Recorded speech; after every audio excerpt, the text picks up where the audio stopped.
Hello, and welcome to the Hey, very everybody. first Mystic Forge podcast.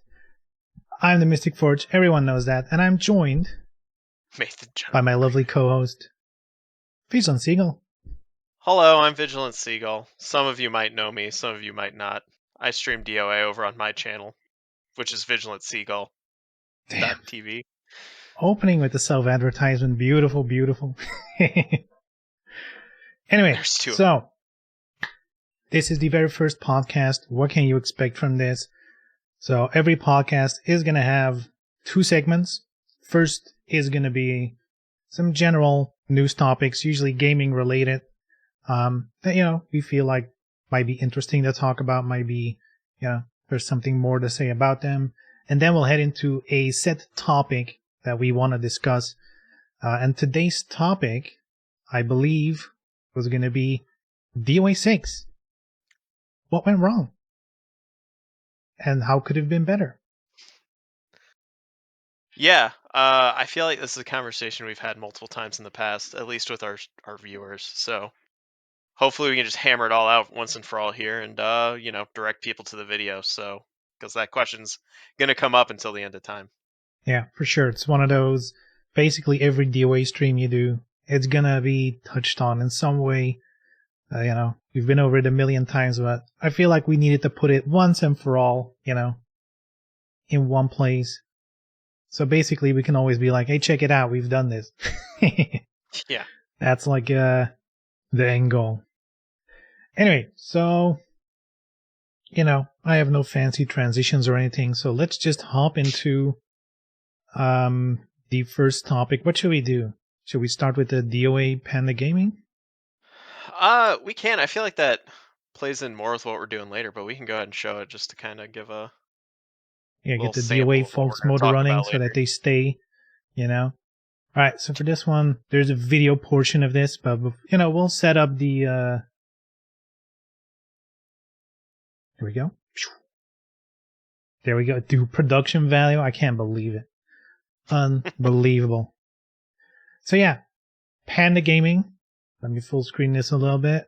Panda Gaming did a little segment on fighting games called Big Brain, Small Brain, I believe, where they basically, show a title and then they discuss why the game is big brain or small brain, gameplay wise, I presume.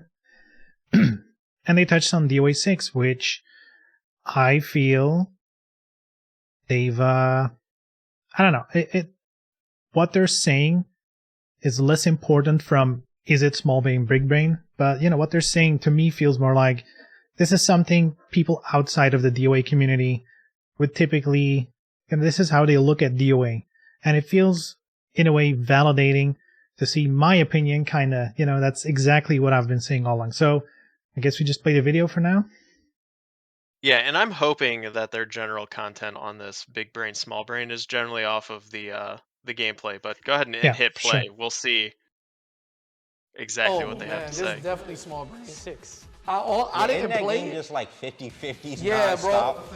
Wait, did you actually play a game? No, my entire existence with DOA 6 is literally listen to the people who play the game Emotionally complain exhausted. about it. Only. That's it. how Every I Big feel E watching tournament I this. went to, it's got to be small brain, bro, because there's no way. I never I heard only a top heard people player. complain about the game Yeah, too, so and they had a whole tour that was on PC. yeah. Like, I heard nothing but complaints. It was insane. So I'm gonna say small brain for DOA 6. Yep. Bro, they had $100 plus season pass, bro. It was all cosmetics, bro. Like for all the skins, it was like characters? 150. It's some characters. Wait, in they there, had a but- season for skins? Yeah. It had a lot of extra We had content. 4 right? So, seasons, okay? Say your favorite game Yeah. had that season, just full of contents, extra stuff.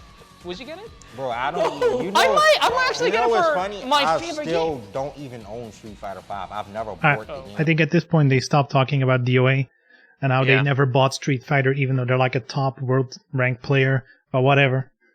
So Exactly, Neon. yeah, exactly. to me this is interesting because, like, first off, they literally say we never play this, so their opinion on is it actually small brain, big brain, I feel are kind of irrelevant. Yeah, it's it's one of those where I feel like if you're gonna do a segment like this, you should maybe at least play the game and decide for yourself, besides just going off of what the community says or what other people have said. That's just how I would personally approach this kind of thing. Like the reason I can call Virtua Fighter 5 garbage is because I played it and I thought it was garbage, not because I heard people say it was garbage, right? Yeah. I mean, I feel like, this is kind of like, they're farming content. It is what it is. They're just like, basically what they're saying is kind of what they want to, get out of DOA in that way. But again, I feel like the most important part from this is just how they're talking about it. We're hearing two things loud and clear. A, all they see is the community fighting and hating on the game. And two, expensive season passes. Even though the one guy's like, hey, imagine if your favorite game had a bunch of content in an expensive season pass. It's your favorite game. Would you get it? It's like, hey, Right. at least he gets it. Now, notice they're not saying, oh, he has titties. I don't like that. Right. They're not saying shit like that. And yeah, to me, I've said this so much. Like, the DOA community has always been like, yeah, Koei Tecmo, they fucked up the game, whatever. It's all on them that people are not playing the game. Yeah, clearly that is not what people outside of the DOA community are seeing. They're seeing their own community, even competitive. They're hating on it. So why would you get in? So, I feel like that's such a... Yeah, I mean, well, why are we as a community not the biggest fans, the biggest promoters of the game? We should be, right?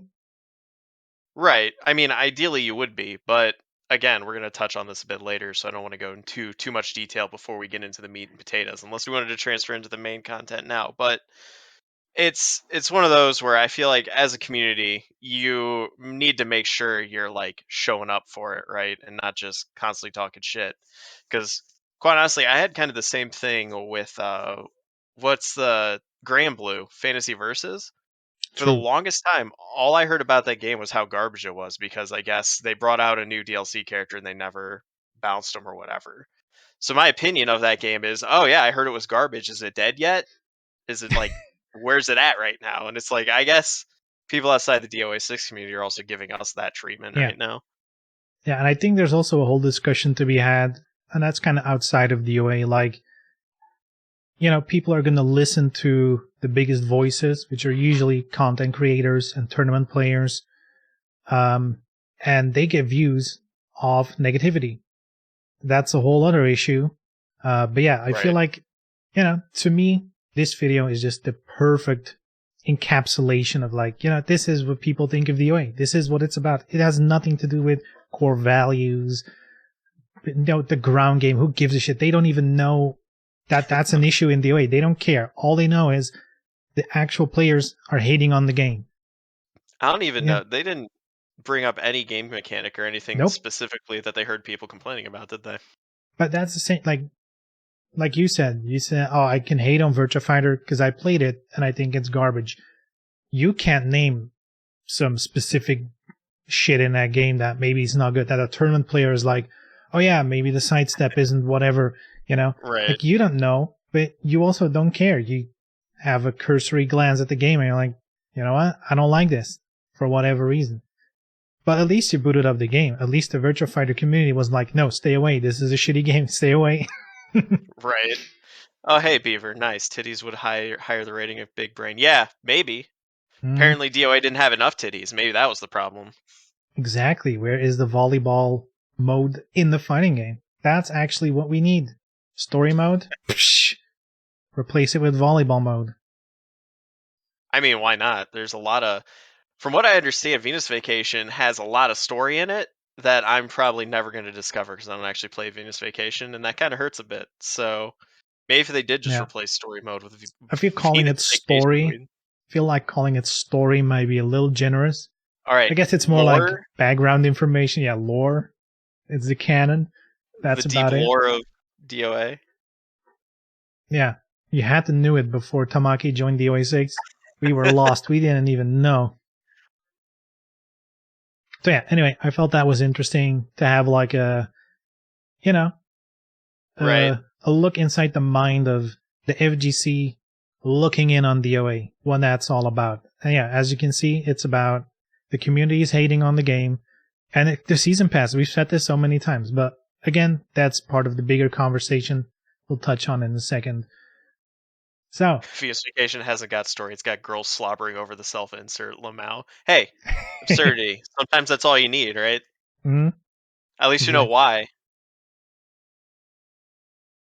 So All right.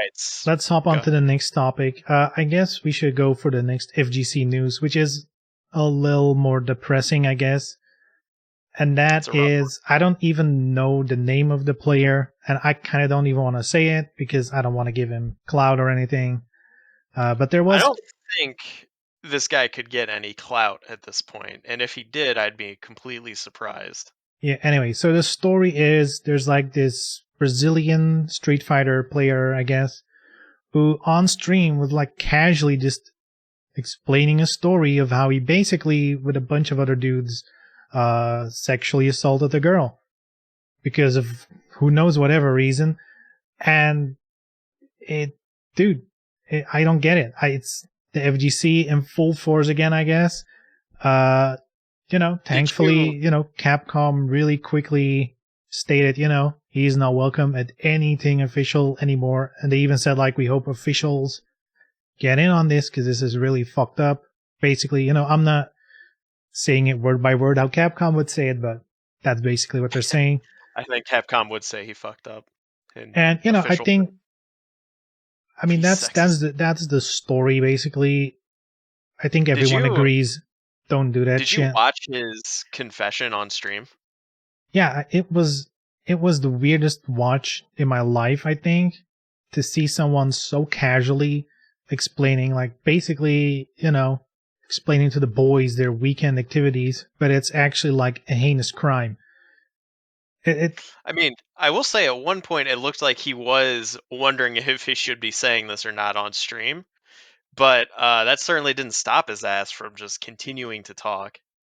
Yeah, it was honestly, it was weird to see. And, again, this is not the first time it happened in the fighting game community. I don't think it's unique to the fighting game community. I think any competitive community, basically any community is probably going to have people like that in it, unfortunately. The thing that kind of caught me off guard was when people were calling it out on social media, like on Twitter. Like, oh, here we go again in the FGC. People started defending, I guess, the FGC as a whole in a weird way. Like, oh, it's just one bad apple. There's no actual problem going on in the FGC. I think that's just, how about you not diminish the problem? Like, I don't know.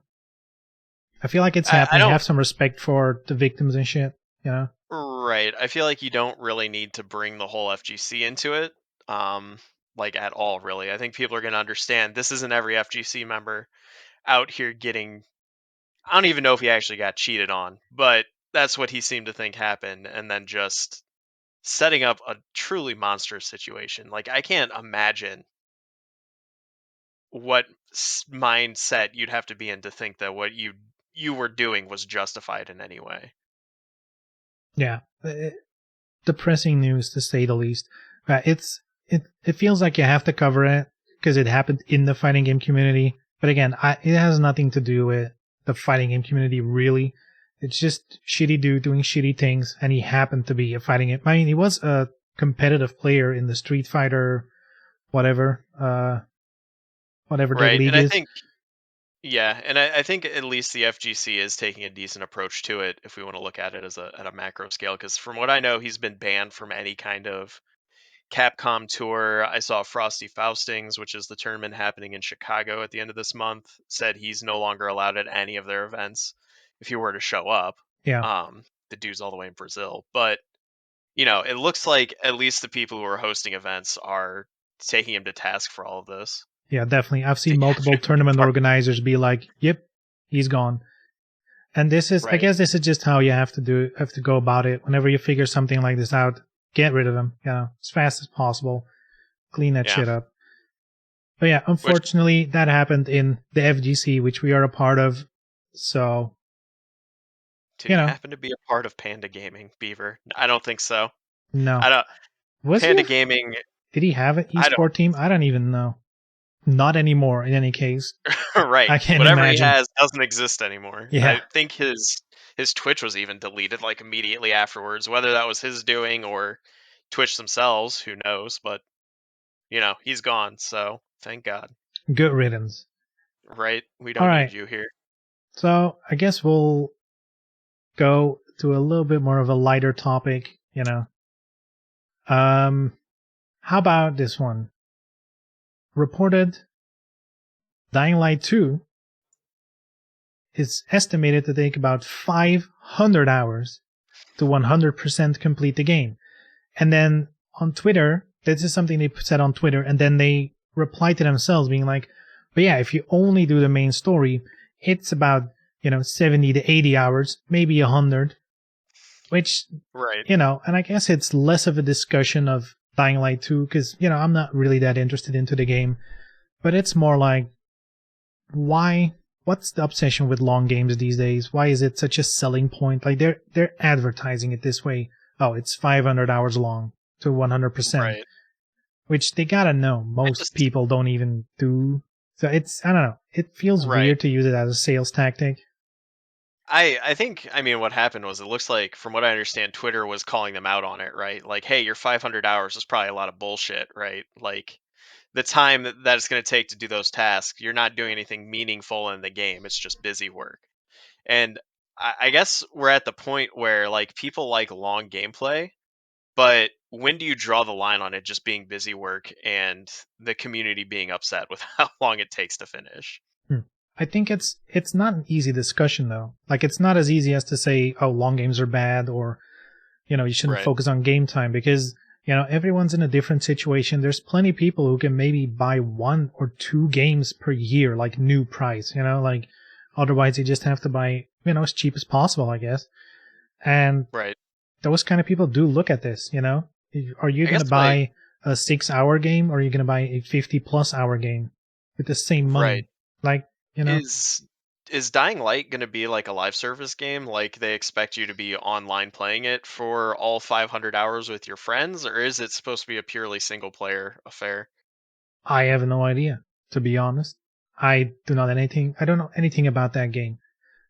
Isn't it like the follow-up to Dead Island, which was a game that heavily featured co-op, I believe? Gotcha.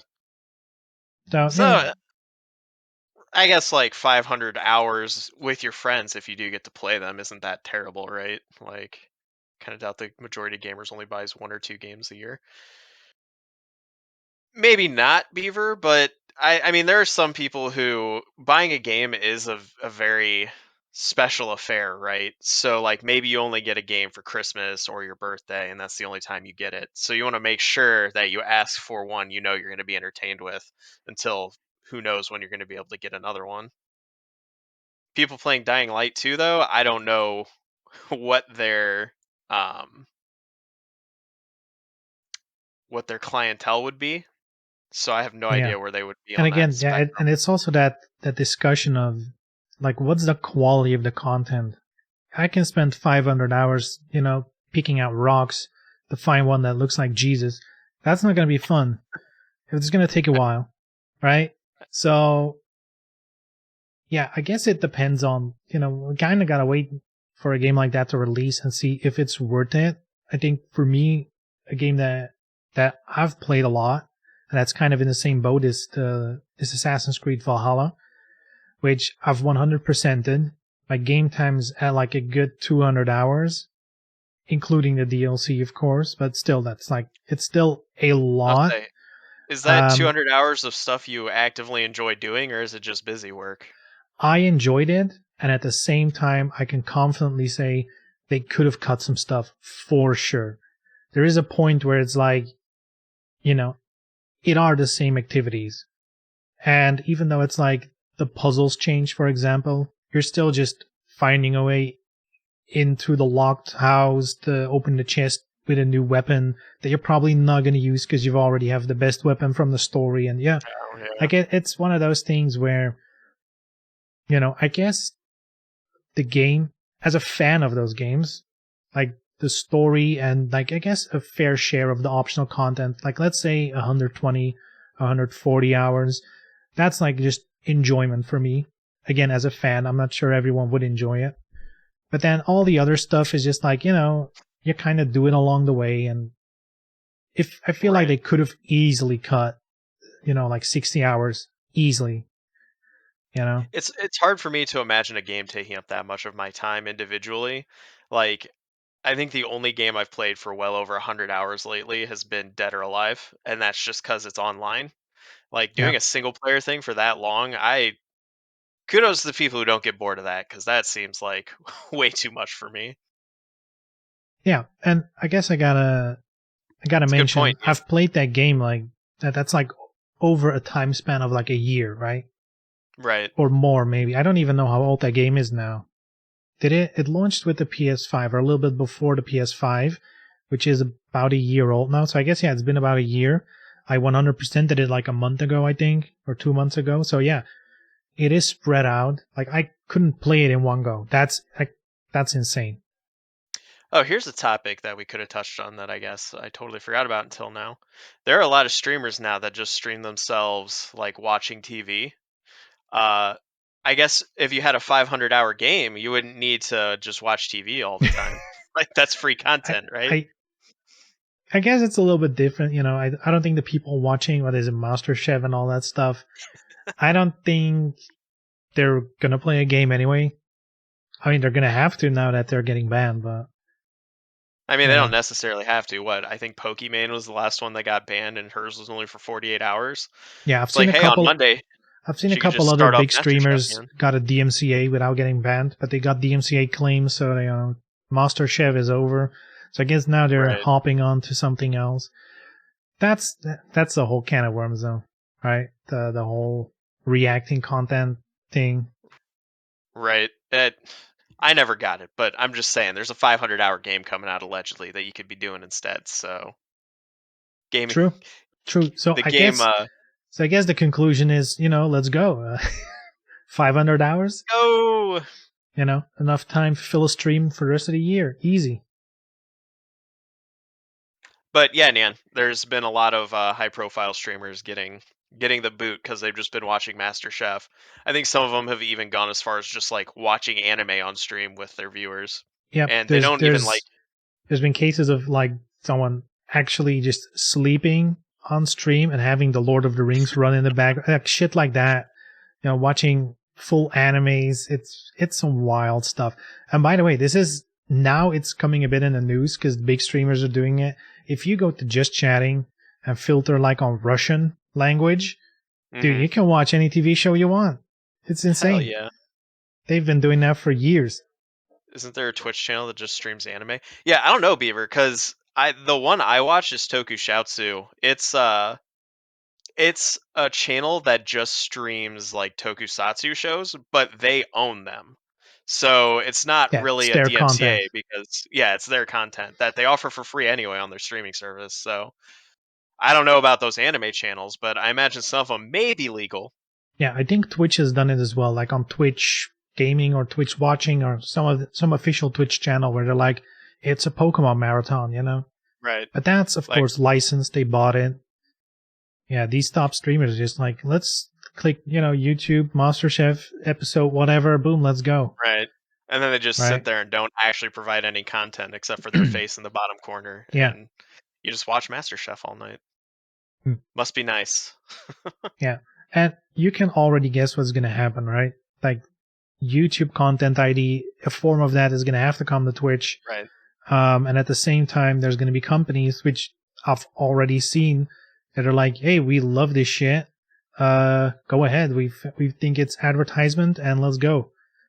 So there's going to be some sort of, unofficial agreement, I guess, on which shows are going to be watchable and which ones aren't.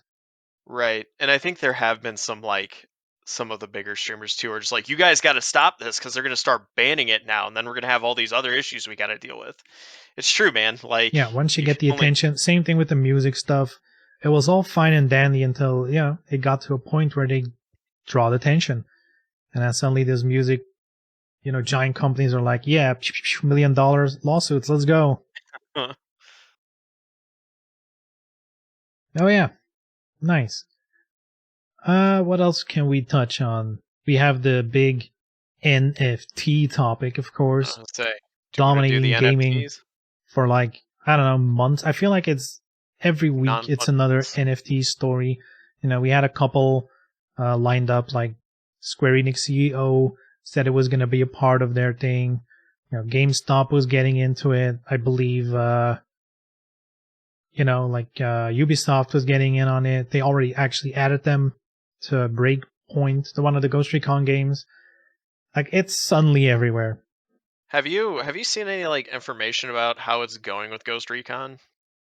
Like, have fans been buying the shit out of these NFTs? The last What's time been I've going on? seen, they've sold like 17 times for like a total of $400. It's not moving the needle. Let's be honest, the game they're using, Breakpoint, wasn't exactly well received anyway, so it feels like they're just doing it, to see, like they're just taking a game they have that nobody cares about at this point, to see if Getting they a can get few- away with it, I feel. Getting a few extra drops out of that cow before you put it down. Yeah. Just milk it a little bit more. So But I mean, guess we should start off with, where do you stand on, NFTs, crypto, the whole shebang in general? so it's one of those situations where I could see the value of them in terms of like in the art world, right? Because I'm a person who commissions a lot of art. Well, I don't commission a lot. There's some people that commission way more art than me, like Full Cup Bounce. But um, I commission some art, right? So a lot of artists are just moving strictly to digital content. So an NFT would be a way of like, hey, I commissioned this. I can still show that I'm the one who commissioned it. I have some kind of ownership over the picture. I think ultimately what it would come down to, though, is for them to be worth anything and for that to really mean something, the legal systems of everybody needs to catch up, which I think we're in that area now where it is the Wild West because legality hasn't caught up with the new technology yet. So I think NFTs had the potential to be a decent idea, but as things go on the internet, we're far beyond that point at this point. Yeah, that's kind of the same point where I'm at. Like, I like the technology, but the way it's been used now, it's the Wild West. There's no laws, and there's a reason why those laws exist in real life, is because there were scams. And now all the Right. classic scams that don't work in real life anymore are being used with NFTs, or being used with crypto. And yeah, I feel like if you're into NFTs and you're like, this is an investment and I'm going to get rich and whatever, like, I mean, you're going to get fucked over. It's going to happen. I don't feel like that is the right mentality to go into those things. If you're someone Right. like, let me catch a quick bag on this bubble, go ahead. It's gambling in a casino, have fun. Right. I mean, I guess what it comes down to is you got to be okay with scamming somebody if you're wanting to make money off True. NFTs right now. Yeah. And like that's just shitty, no matter how you slice it. The unfortunate thing is, as the CEO of Square Enix has come out and said, what's his name, Yosuke Matsuda, his whole spiel at the beginning of the year was talking about how the future of NFTs is bright and we're going to do blockchain games, which I don't quite understand that concept yet. And it's just like, unfortunately, I think we're at the point where the corporate world is just going to run with it. And there's really not much we can say about it except for not buy them when they come out. Yeah. A blockchain game, what exactly that means, I don't know either. I think the closest example you can look at is Roblox, I guess, where you have like people have an avatar and then there's like a whole bunch of games you can make within Roblox, and then there's like microtransactions you can use in those games. But then again, and this is an interesting rabbit hole to go into, if you go to YouTube and, look at like what are the problems with Roblox and what, it's an insane world on its own. So much scamming, so much, like there's actual Roblox black markets. There's like a whole sub level of It's basically, if you look at it, it's what's going to happen with NFTs in games, but it already happened in its own microcosm there. So if you want to see what the future is with NFTs in games, just research how Roblox is going right now. They're making hella money, but they're ripping Right. off so many kids. It's insane. So Roblox is indoctrinating the youth into the NFT Oh yeah. and Oh yeah. So blockchain a lifestyle. big Huh? part of Roblox is you have like Roblox coins, I guess, and you can also cash them back into money.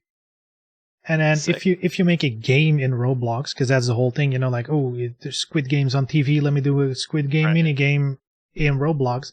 Like, if people play it, they can spend money in your game in Roblox, and then you get their Roblox coins. The company skims some of the top, of course, but Right. you can earn money that way, and they advertise it as, yeah, this is like a entry level into game development for kids, like you can earn a little side coin that way.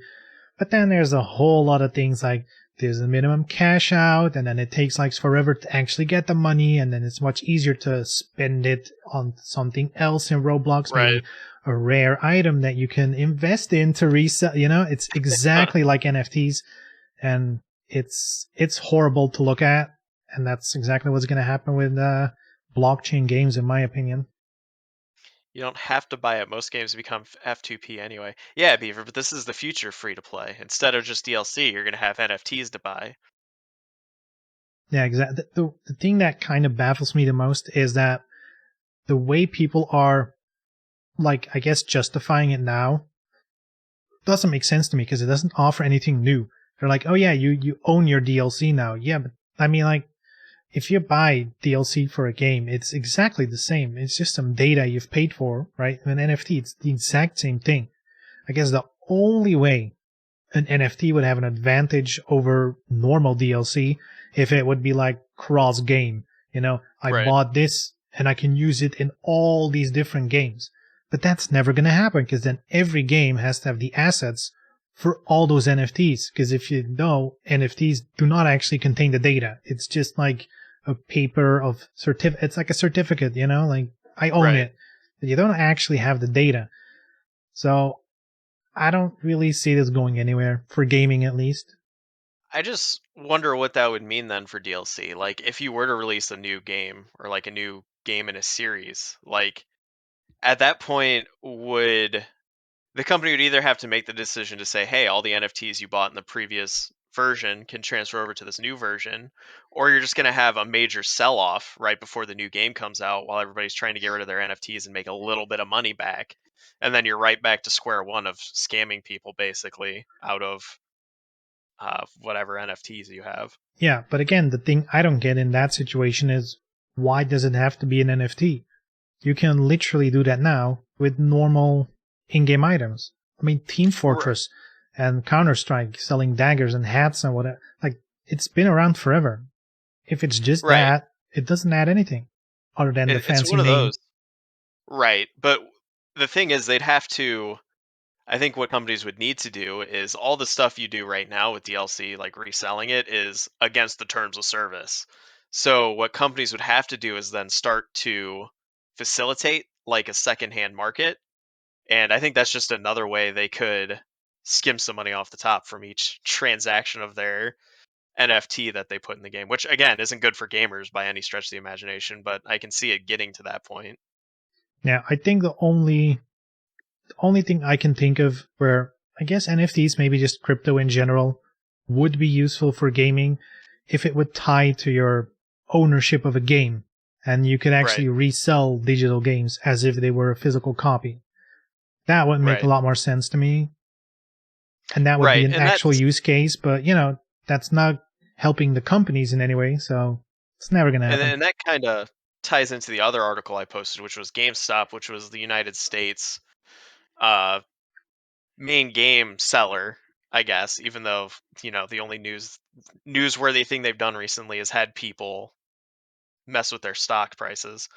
They're actually apparently by the end of this year going to have some kind of NFT market out, which leads me to believe that some companies are going to be selling limited copy games that they can then resell through GameStop's marketplace or whatever.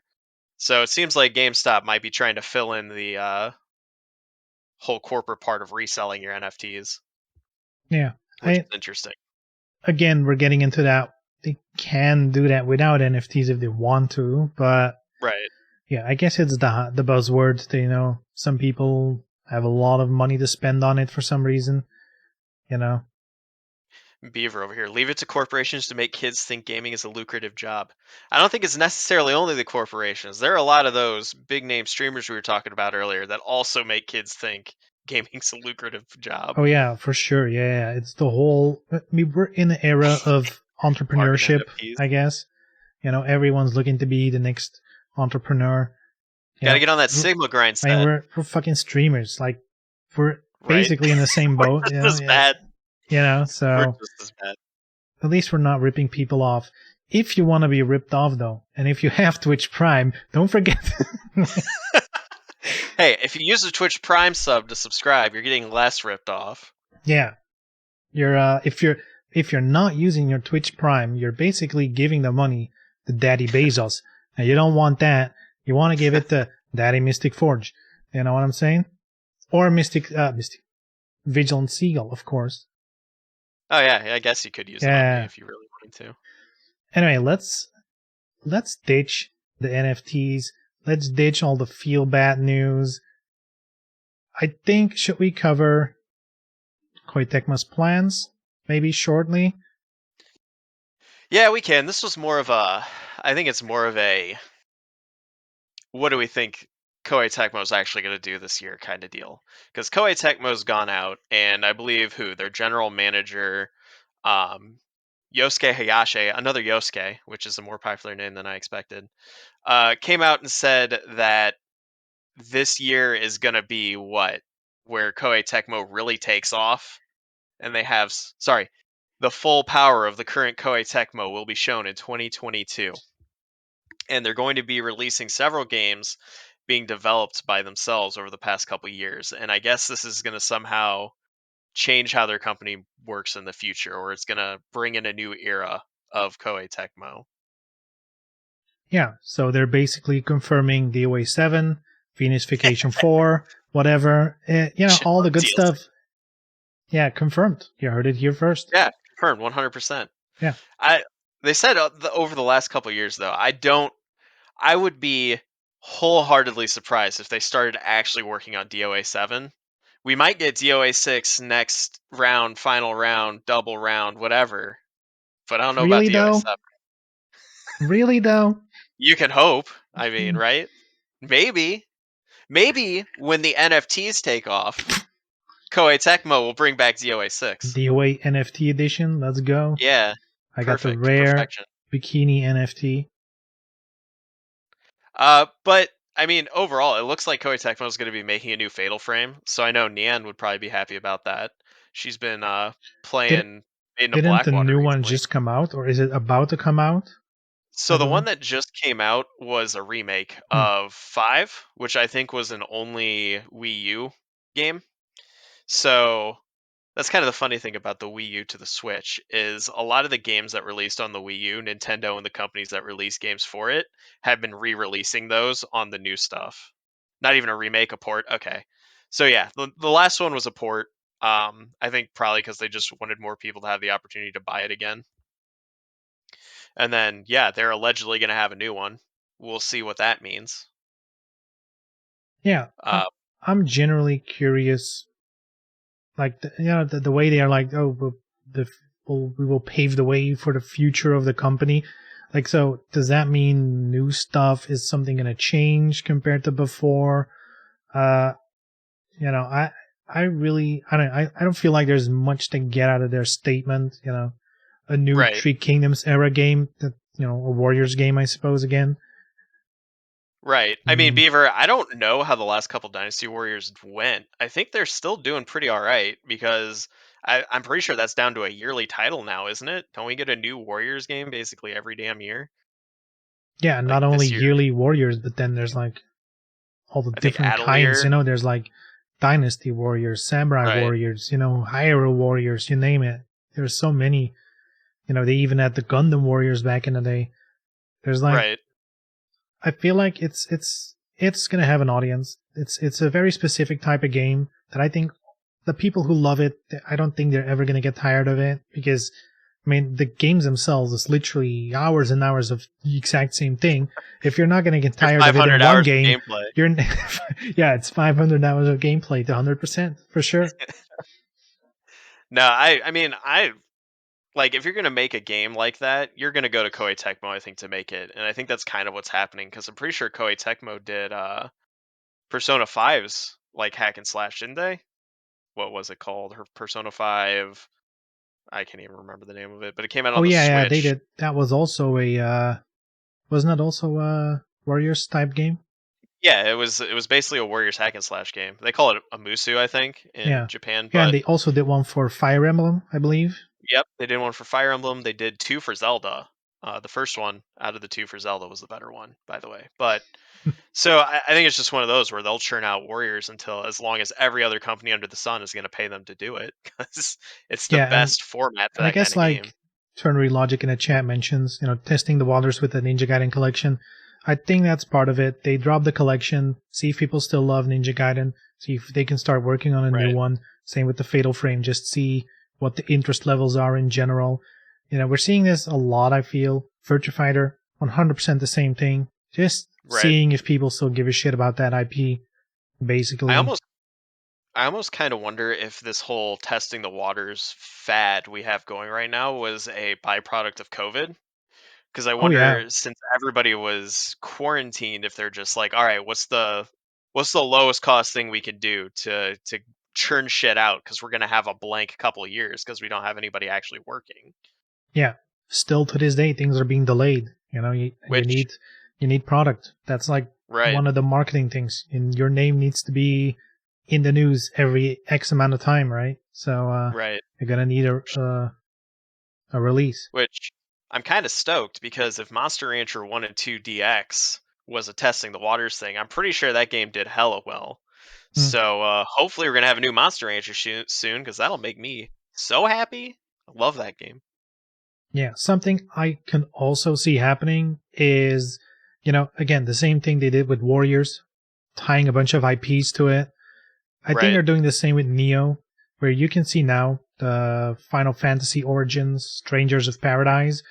If you Right. played the demo, like half of the animations are straight up from Neo. It just feels like you're playing Neo with a edgelord skin over it. And that's going to be a thing as well. They know, the Souls-like genre, I guess. Right. It works. Neo is one of the, I guess more people look on it a little more favorable compared to the million other clones. Right. I can feel it going the same way as the Warriors franchise, as in they're going to continue doing main games, but then they're also going to make offspring, like offshoot games. Basically the same framework, but like another skin of another IP. Right. And yeah, we're seeing Final Fantasy. For sure they're going to do it with other stuff. I guess it's kind of a neat niche to find yourself in as a game company, right? Is like we've perfected this form of game, so we'll just go ahead and collect money by making it for every other IP out under the sun. Yeah. Seems like a pretty nice place to be, honestly. Yeah, Koei Though, Tecmo as has much that as history, though. They have the history right, of working on games for other IPs from other companies. I believe they right. even did a Metroid game back in the day that everyone hated, but Yeah, that one yeah, was not. they've been doing that for a while. And I do want to bring in the sad news. I did find a post where I believe Team Ninja did confirm that no games that they're working on right now are Ninja Gaiden 3 or like a new Ninja Gaiden or Neo 3. So I don't think we're going to see anything about those this year, at least. I mean, of course, they're not making a Neo tree; they're making Final Fantasy Neo right now. Right. So, yeah, I don't know. For me, I mean, Koei Tecmo has so many games. I'm most interested in like the DOA side of things, DOA, Ninja Gaiden Right. even because it's tied to it. I do love Neo, so anything Neo, I'll take. But yeah, I'm curious to see if it's actually going to be different. And Right. I feel like it's marketing speech, Right. I We wonder have what a their lot of full shit coming power up. looks Yeah. like. Yeah, full Hopefully power is going to refer to season passes. New You've Venus never seen, dude. Vacation, all the NFTs, Yep, fantastic, perfection. beautiful. Anyway, I would say let's get into the main topic. Yeah, we've been putting off for long enough. Mm-hmm. So the main topic of this show is going to be, why do we think DOA 6 failed? How could it have done better? Like, the conversation. We've had it a million times on stream, off stream, you name it. It's one of those, I guess DOA stopping development after a year just raises questions. It makes you reflect on it instantly, and it just becomes a discussion in the community all the time. Right. So I feel like once and for all, it's been a while. It's been like a year and a half since they stopped developing on the game, right? So Yeah, I feel like at this point. enough time has passed so that we have a clear view, I feel, on Right. where it stands, what happened a little bit, at least from the information we have, right? Because you never know behind the scenes, Right. We can't look into sales numbers and be like, oh yeah, this is exactly why they didn't make $30 bajillion off of all this DLC. Yeah, so I guess we'll just start off with why do you think DOA 6 failed? So I have multiple. I think it's just obviously it was a perfect storm of shit happening that I think led to DOA 6's failure.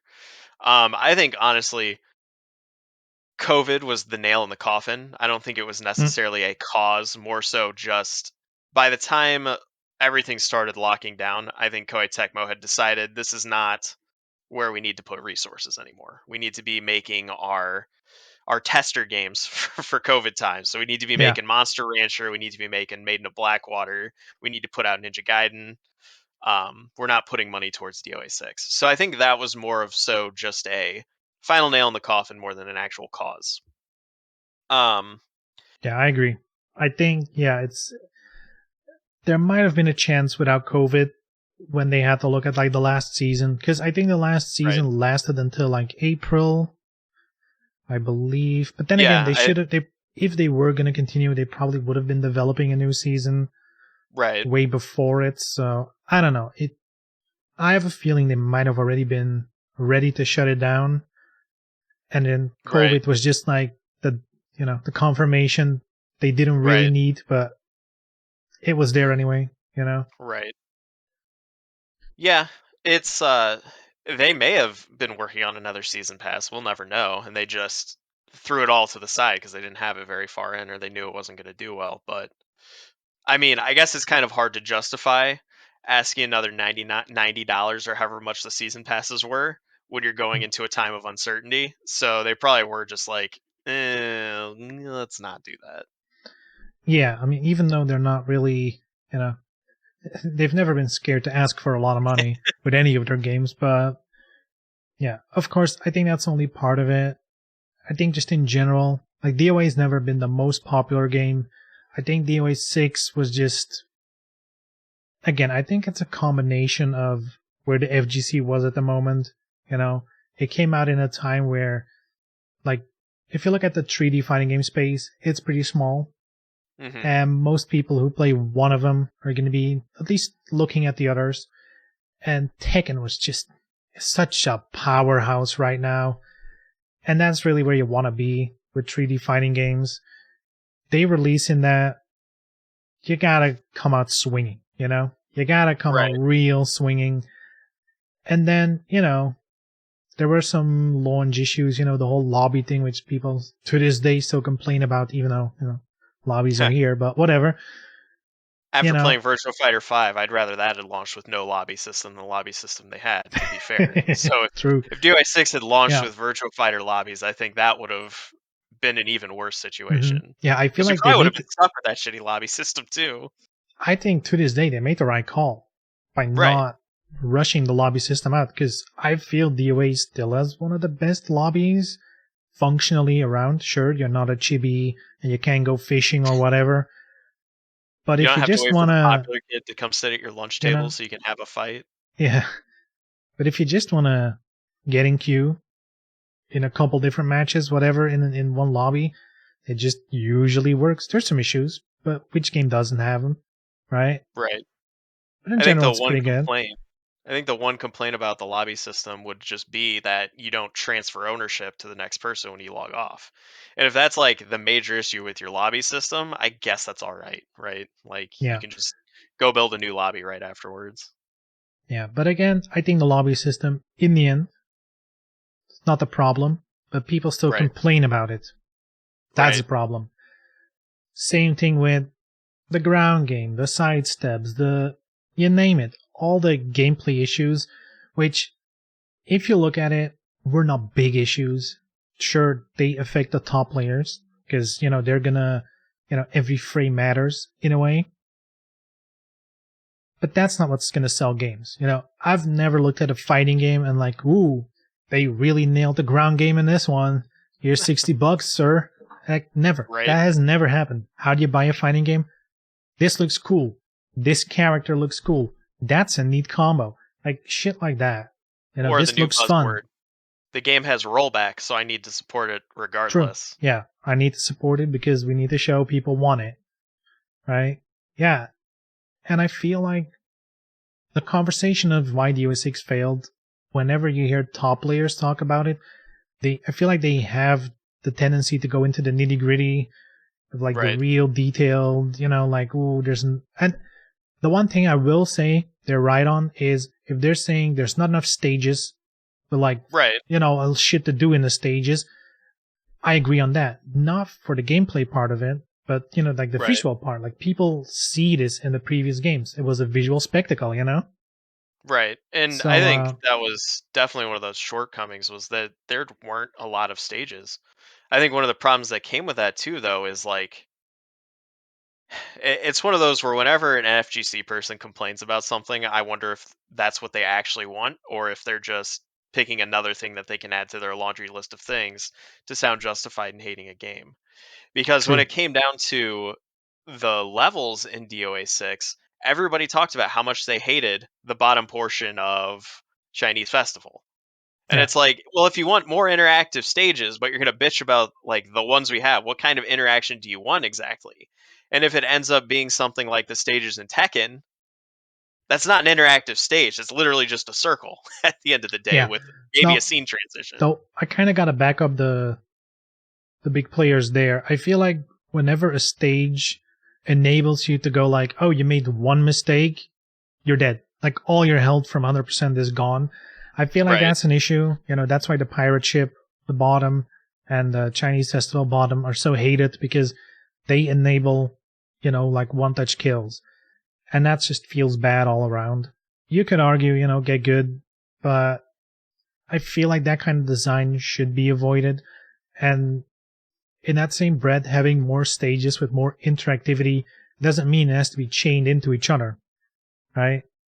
You can't have cool, stage transitions. One of my favorite is still, what's the name of the stage? Like Lorelei, I believe, where you like start on top and you can jump on the roof or jump on the stairs. And then like there's a Right. whole thing of going down and down multiple levels. And not one of those jumps is going to kill you, but it's Right. always going to change the strategies.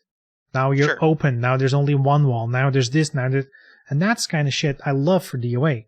In DOA, Right. half of the game is the stage. It's almost a character in its own right. Which is Right. what I always loved about DOA, and that is something that is less in DOA 6. But not So I guess not to the point that people are going to be like, oh, now I'm not going to love the game, or now I'm not going to buy the game. right. Because that's always what it comes down to. What's the problem? Why did people not buy the game? That's where we're going to head to. Because again, you can chalk up a million problems that don't really matter when buying Right. the game, right? Right, because I feel like once you get into DOA and you're actually playing it, at the end of the day, it still does have some decent stages. I don't think True. that's necessarily going to stop somebody from playing it right off the bat, right? I don't think one specific problem is what culminates into somebody deciding not to buy a game. True. But, I think the matter of the fact of what it comes down to is I think people are just naturally going to float to a reason to not buy a new game or to not play a new fighting game because they've already spent so much time on their main game that I think what it really comes down to is your community is super important and getting Yes. other people to buy your IP. And I think what it comes down to is the DOA community just was too negative for too long. And I think that's what ultimately led to, again, everybody not playing it. The video we showed at the beginning of the podcast here is the perfect example of that. None of them had even played DOA, but all of them immediately thought DOA was garbage and small brain Yeah. just because they heard all the top players talking shit on it. Yep. And it's like, And I think that's where the real reason is gonna come in. When people are interested in DOA, they're gonna look at it like, okay, what is the community? What are they like? Because that's what you're getting into with a fighting game. I almost look at it like MMORPGs. If someone's gonna switch from World of Warcraft to Final Fantasy, they're gonna have to need a damn good reason, because they've invested a lot of hours in their primary game. Let's put it that way. They have communities there. They're a part of their identity lies there. To make a switch or to add another game to it, you're going to have a compelling reason. And if you then have a community that seems resentful towards your own game, that's already strike one. Do you really want to be amongst those people? right. Right? Like, that negativity is just going to fall throughout, which, I mean, as somebody who actually legitimately enjoys DOA 6, the negativity does take its toll on you. Like, Mhm. every stream I'd have where somebody would come in and start complaining about the game, I'm just like, dude, I'm just trying to have a good time here. Like, Exactly. I don't need you constantly telling me I'm wrong and having a good time right now, Yeah, right? liking the game has to be like a position you need to defend. And I guess, it's easier to just be negative about it, because then you're just part of the majority. And here's the thing, like, there's a bunch of things we should be complaining about, but there's so many, again, like, oh, the ground game isn't that good. Sure. But then, like, there's not enough stages. Okay, but it's the same amount than there were in DOA 5 at launch. So, Right.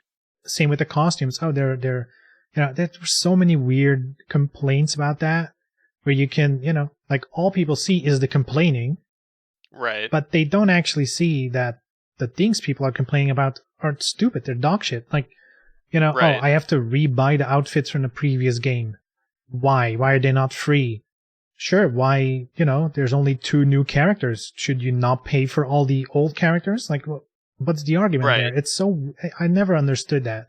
If the costumes were NFTs, however, you could just take them to the new game, right? That basically people wanted NFTs already. I mean, ideally you could take them to the new game. That's definitely not how it's going to work. Yeah, for sure. It's such a weird, same with the base outfits. Oh, the previous game had so much more outfits. No. If you look at Right. DOA 5 on launch, had about the same outfits, about the same number.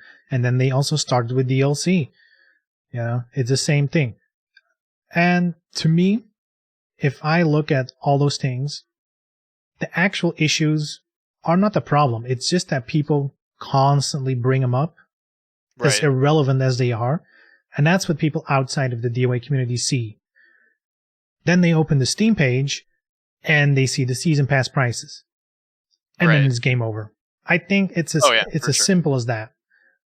One easy fix, if we're gonna talk about how could it have done better, I think the community just, I don't like throwing them under the bus, but I do feel like the community just had to step up a little bit. Just be like, look, the game's fine. I might prefer the previous game, sure. It's not a bad game. If we're honest, Right. it's not a bad game. It's still fun to play. I mean, to Beaver's point, what he wrote in chat is very good. Every community bitches and moans. Problem is, DOA's community is too small, so vocal minority becomes a majority, and that's exactly what happened here. Yep. Is we were too small, and all of our top people were just constantly complaining. Like, Yeah. months after the game came out, they were constantly complaining. And I almost wonder, would it have benefited the game more if they had just stopped playing altogether instead of continuing to try to force themselves to like it? Yeah, the DOA community is so small. Like, you have to consider this. How many big, quote unquote, content creators are there for DOA? 4, 5, maybe? Right. Like people who, come from a place of authority because of their numbers, I guess. Yeah, that's only like 5 people. If they all complain, which they probably will because that's content, Right. Suddenly it looks like the entire community agrees that it's a bad game. And then, a lot of people just say what their favorite content creator says. They follow along. And, then you have the Right. effect that we had. That's the effect of a small community. Absurdity no hope. My top DOA community moment was when the first swimsuit DLC came out and the subreddit just complained it wasn't G-strings. Which I think also points to the fact the video we watched earlier from, who was it? Panda Gaming, yeah. Panda Fighting Games?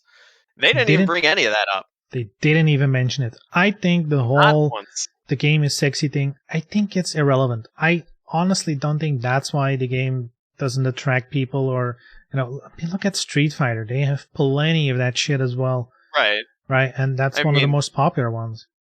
Right. I mean, look at Soul Calibur 6. Isn't one of the jokes in Soul Calibur 6 that with every iteration, Ivy gets a little more and more ridiculous? Yep. And It's not the absolutely not a sexuality. problem. No, I think the sexuality with DOA is just something that's easy to point out, but they're actually complaining about, like in the Panda video, they're like calling it small brain. It's a game not to be Right. taken serious. That's basically what people get at when they're talking about it. But yeah, again, I think the main two issues, if we're going to boil it down, I think the main two issues are A, the community was just relentless on any small issue, legit or not. They just kept going about how shitty the game Right. is. And then, yeah, the season passes. The solution, I think, is simple. Just don't make season passes. Sell it separately. Just sell it as content packs. Street Fighter does it. Like, I've at some point I've done the numbers. I think if you bought every DLC of Street Fighter, you'd be like well over $1,000 in. Right. Because over the lifetime of Street Fighter, they've released so many costumes, so many DLC, but they never how did can you season not over passes that for long it. time? They sold character passes, Right. $20, $30, here's the next 6 characters. But Right. the costumes, those were just separate packs, slipped under the radar, nobody gave a shit about it. But if you would buy every one of them, dude, you'd be down a lot of money. I think the other problem with the way DOA did season passes is they like legitimately made them season passes. Like they were quarterly. So it was like, here's the summer one, here's the fall one, here's the winter one. So buying a game for $60 in 9 months, you already have another $300 to spend on the game if you want to keep everything going. Yeah. So I think they went a little too quickly on the quote unquote season passes. Maybe a different nomenclature would have helped a bit there.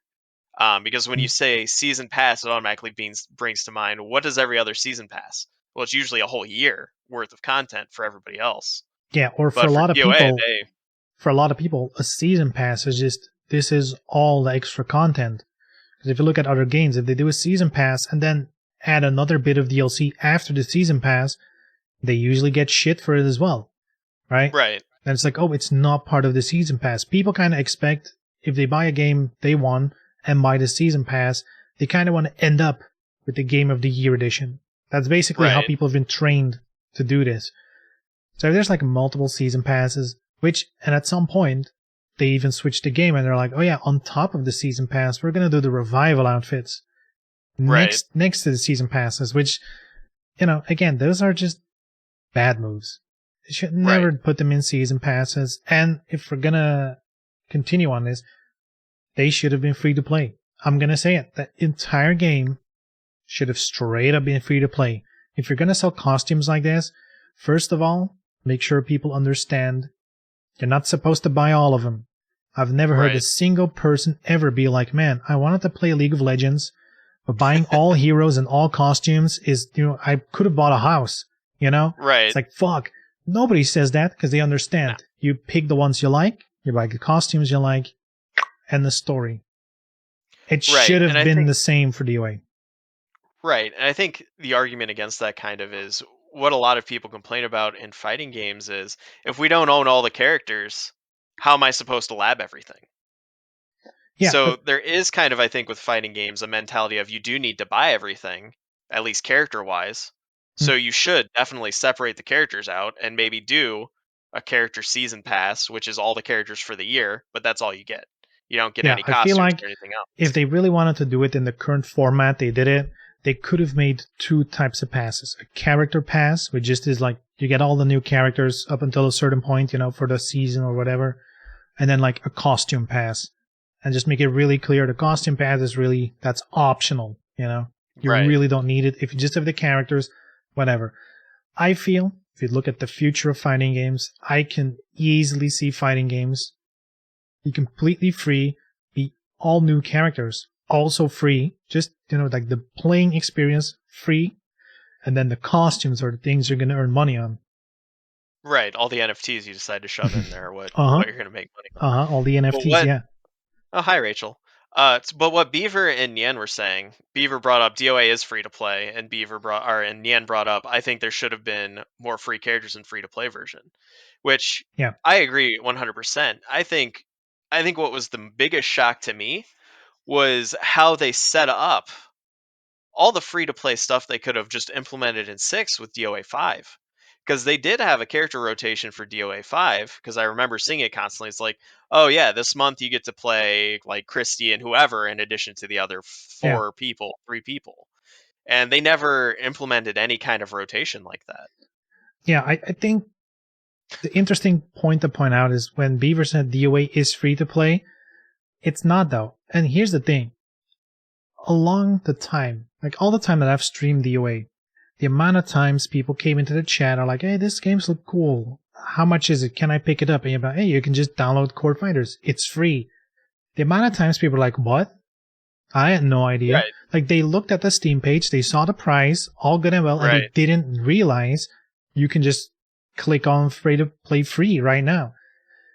I think having both a full edition and free to play is mixed messaging and clearly does not work. Right. So It should have essentially you would been just list only free to play. Is right. my You point. list the free to play version, and then you go, here are your character packs, quote unquote, like every free to play game does. It's like you get these characters if you buy this. Yeah, sure. Yeah, no, it definitely was kind of a mixed message, and I think that is what caused a lot of sticker shock, especially going to Steam and seeing it's the way it shows up is the full price version at like $60, and then it shows you all the DLC, and then it's just like, oh. Yeah, then you have like the digital deluxe for like $80 or $90. Right. Then and all the DLC and then like everything separately and the packs and the season packs all added up, right? Because, the classic Steam DLC mistake. Yeah. No, exactly, Dan. That's what we're saying. The full version should have been in DLC, and then people would see the free version first, and then they'd go, oh, here's all the stuff we can buy now. Yes, it would have been way easier if the full game was just you download the free version and you unlock a key to get the full version, right? That should have been how it is. So people always get in the free thing first and can upgrade later at the normal price. Right? That makes a lot more sense. And yeah, I think the free version, I guess it depends on other companies. I feel like they could have been more generous. Like 4 characters. Like, of course, I do understand fighting games right now, characters sell games. Right. I don't see any game anytime soon being like, the characters are free, the costumes you pay for, because the big money is in the characters. Right? That's where you want to be. Right. Which, again, they could have at least done the rotation that they had for 5, where you had your 4, and then they just rotated 2 or 3 out throughout the year, and eventually you would get to play everybody. Like, they just never implemented that step. And kind of when we were having this discussion, it kind of made me wonder, what was the intention of releasing DOA 6? Because at this point, we had seasonal season passes for $90 a pop. It didn't seem like they were ever going to implement anything to make the free-to-play version more value, right? Like they weren't going to, it doesn't seem like they were going to implement the rotation to get people to actually want to play the free version and eventually convert to the full version. So it kind of makes me wonder how far out they had actually planned for DOA 6 at this point and what the intention even was. Yeah, it's kind of weird, right? Because the way I thought it was going to happen is you saw how they had the idea with Core Fighters in DOA 5. And I always assumed they were going to have a new iteration of it. And they kind of just did exactly the same thing as DOA. They just copied basically the business strategy, I feel like. Right. it always felt weird. To me, Core Fighters right now is more like a infinite trial, I guess, more than Right. like an actual free-to-play version, which I kind of feel like is why nobody knows about it, cares about it, Right. whatever.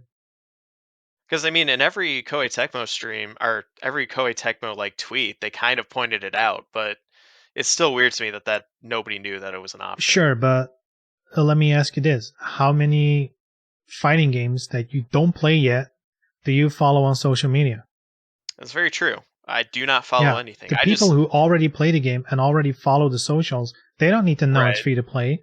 You got to get the word out, in other places. I don't know how Right. actually other games do it, but I guess word of mouth through their community, which we already covered. Our community wasn't doing it any favors, so they keep bragging about their Core Fighter downloads. Yep, they can do that, but that's everyone Right. knows that's a meaningless stat, really. Right. And that was kind of the point of what Mystic Forge said afterwards is yeah, the company bragged, but if you're outside of the DOA stratosphere, how often are you going to see the company's tweets? True. Like rarely ever. We all needed to be the shills. We all needed to be posting the free version constantly. Yeah. So, yeah, I guess it all comes down to just a bad setup when it comes to like the monetizing, I guess, combined with just a relentless negative community. Right. Justified or not, I'll leave that up to the people themselves, but I feel it was not justified. A lot of the complaining was about meaningless stuff. And I feel like that just kept so many people out of the game. If you look around in the FGC, there's so many people, especially now, Tekken's running out, there's nothing new happening, especially in the 3D fighting game space. You hear a lot of content creators like, oh, maybe I should try DOA, maybe I should try whatever. But they never do. There's always that one step that keeps them from actually getting in. And that's usually when they encounter someone of the community. Just do a quick check of, where am I getting into as a community person on stream or whatever? What community am I going to get in touch with? Game over. Right. It's a sad story because I really like DOA, and I think DOA 6 was decent. I mean, it has its flaws for sure, and I'm not saying the people who were complaining aren't justified in the complaints. I think they just complained for too long and too loudly. Mm-hmm. Yeah. And it's, Koei Tecmo, Team Ninja definitely did things wrong, for sure they could have done a lot. I think in general, just more content, I think, are like meaningful content. You can do 4 seasons of costumes, but you've done like one new stage. Right. That's like, come on. Like every season should have been 2 stages, at least, right? I feel like I'd give them one. I'd be generous and just give them one because I think it those should have stages been take 2. It should have been 2. God, come on. If you really planned on making this game work, that shit you can, work out ahead of time. They could have put in more effort, but at the same time, it felt from the start, the OA6 was kind of like, clearly there wasn't much budget. Clearly it wasn't the biggest part of Team Ninja working on it. Right. Combined with the bad reception, to their credit, because I feel like people keep forgetting this, they did change the ground game according to complaints. They pushed it more in the direction of what people wanted. It's like in a halfway place now between original DOA 6 and DOA 5. They changed the sidestepping. If people don't remember, you could infinitely sidestep attack on launch, which was ridiculous. Right. Maybe making it cost meter was not the perfect solution. Right. But at least they've done something about the complaints. They were there at the start. Rob, I still remember a streamer getting mad at us for being nice to new people that came to watch the Hood Weekly. Sure, gatekeeping new people. Oh God, yeah, no, the gatekeeping. Thank God Hoodless has been putting on the Hood Weeklies because having a tournament every week has been nice because at least there's still eyes on that. But again, back to the negativity constantly happening. I don't know if there's a Hood Weekly that's gone by where somebody hasn't come in and just been a complete asshole, right? Yep. That's a big issue. Yeah. And it's just like that's the kind of stuff where if somebody's new to DOA and they see this Hood Weekly going on, having somebody come in and again start talking shit doesn't help. Yeah, it's wild that even though the community's, I guess, as small as it's ever been, there's still it's so hard to get into it because, like the people who are still in the community, like, come on, just help new people out. Just get them in. Right. Well, now everybody's locking their help behind paywalls, which that's a conversation I don't think I want to have right now. But I'll like take everybody who coaches, who's good at the game, is now starting to charge for their coaching, and it is what it is, I guess. Yeah. Hey, Ike, thank for the bits, but also I was gonna turn off the alerts because Oh, did the alert But, actually pop up? yeah, Watching I the think screen. it at least made the Oops. sound.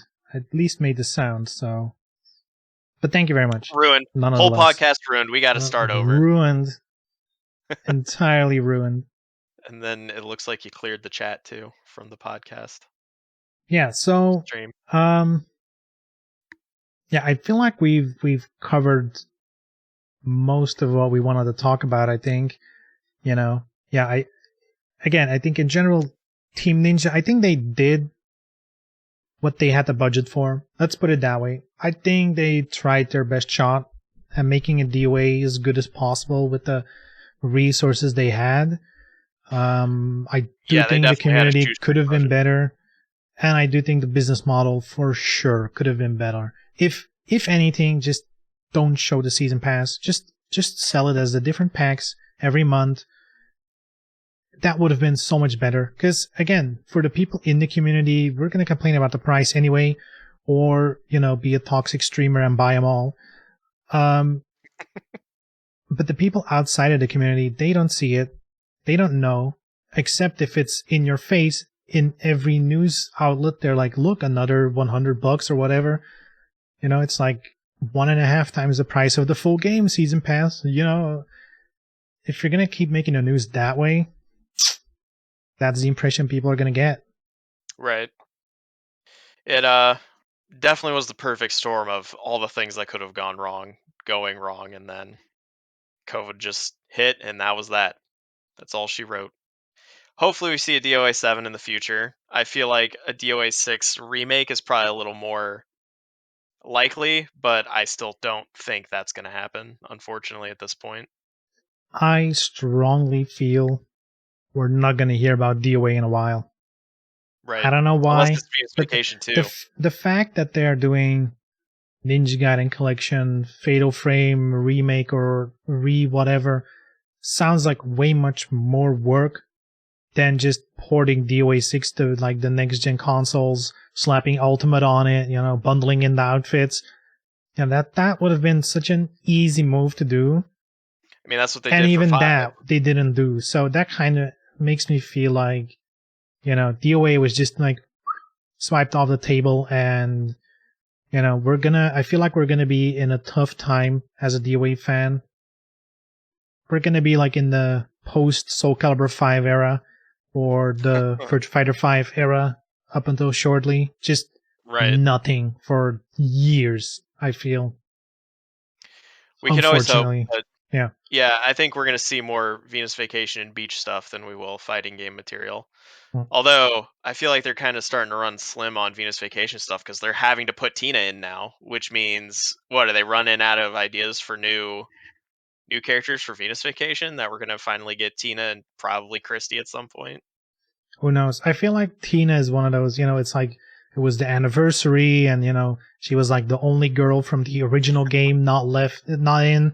It kind of more felt like a community celebration move almost. I'm not sure if they're just gonna do all the new characters, right? Never had ideas for Venus Vacation. Could also be true, I guess. True. Yeah. All right. Well, I think we said our piece. Huh? Yeah. Yeah, I think that's all we have to say about that. First Mystic Forge podcast in the books. How you feeling, buddy? Feels good. It feels good to, have an actual back and forward about this, Yeah, especially considering this is the first time we've ever had like a real conversation like this instead of not through text. And it's also fun to have this conversation without endless hating on the game. Like they like actually, do Right. this in a proper way. Hopefully we did DOA good today, and Team Ninja will Yeah. see this, and suddenly we're going to get a DOA 7 right now. Just announced.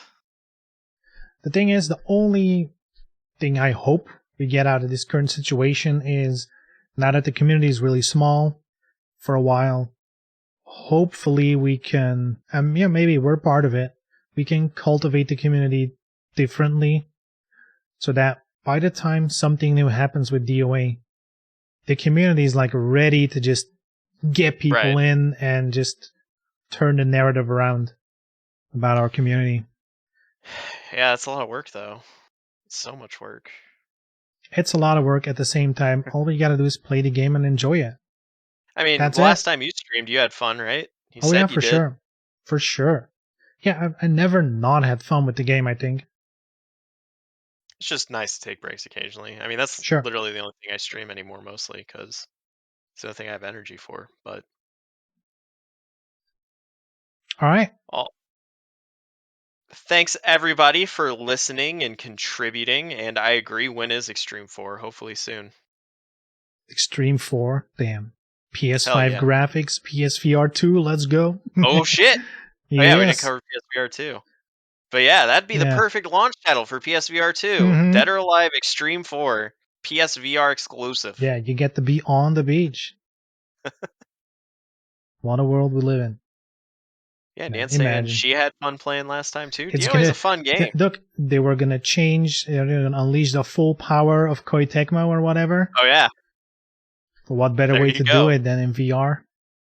On Hell Zack yeah. Island, That's where you want to unleash all that power. I would fucking shit and piss myself and throw up if Yes. they announced DOA X4 on VR this year at some Yes, point. all of those simultaneously. All of those simultaneously. That's what the Gen Zers do, right? Yep. All of that. Anyway, boys and girls, that is going to conclude the very first Mystic Forge podcast. By the way, Neon, why is it the Mystic Forge podcast when there's two of you? Because this is not the definitive name. I honestly just didn't think of a decent name yet. He's also So- doing all the work, so I don't really. He put the thing together. I'm True. just here It's the talking. Mystic Forge podcast featuring Vigilant Seagull. Could feature one of you someday. You never know. Yeah, I'm totally down doing podcasts where we invite guests, if that's something people would be interested in doing. Like maybe some other DOA content creators, maybe just in general FGC people, if they wanted to chat about DOA. Maybe that's a way we can change the conversation a little bit. If we just get people on, that might be a cool idea to have someone, Yeah, let's say, let's think big, let's say Jam, or like one of the big community heads in FGC in general, and just be like, look, you don't know jack shit about DOA. What are your thoughts? What's your stance on, how do you view it? Like, and see if we can change their mind, That That'd might be a pretty cool dope. idea. Now you just gotta hope they notice us, senpai, for that to work out. True. Just ask, just go for it. You got a new podcast, want to join? Yeah. I'm sure they don't get a million of those. Can every we day. get some clout, please? Yeah. Can we jump the line of the 30,000 other requests you had? Yeah. Easy. All right. Good shit. Boys and girls, thanks for watching, listening, whatever you're doing. Hope you $500 enjoyed. Yeah, I suppose we'll do the next one in 2 weeks. And yeah, I'm down for 2 weeks. This was pretty easy enough. Hopefully we have some news to cover. Also, I'm gonna do some self-promotion here. If Of you like course. hearing my voice and you actually give a shit about what I have to say, you can find me at Vigilant Seagull. Pretty much anywhere. Twitch.tv/Vigilant Seagull, Twitter @Vigilant Seagull, Instagram Vigilant Seagull. So yeah, if you're interested in me at all, go ahead and check me out. Yes, and for next time, I am going to add below here, I'll add all the links, all the stuff. I'm also going to put this on YouTube, if people, you only watch the first part, if you only just tuned in, whatever, you can watch the full thing. I'll put all the links in the description to Seagull stuff. All right. Good. Shit. I guess that's it. That's a wrap. All right. That's a wrap. Boys See you and girls, guys. I'll see you next time. Bye bye.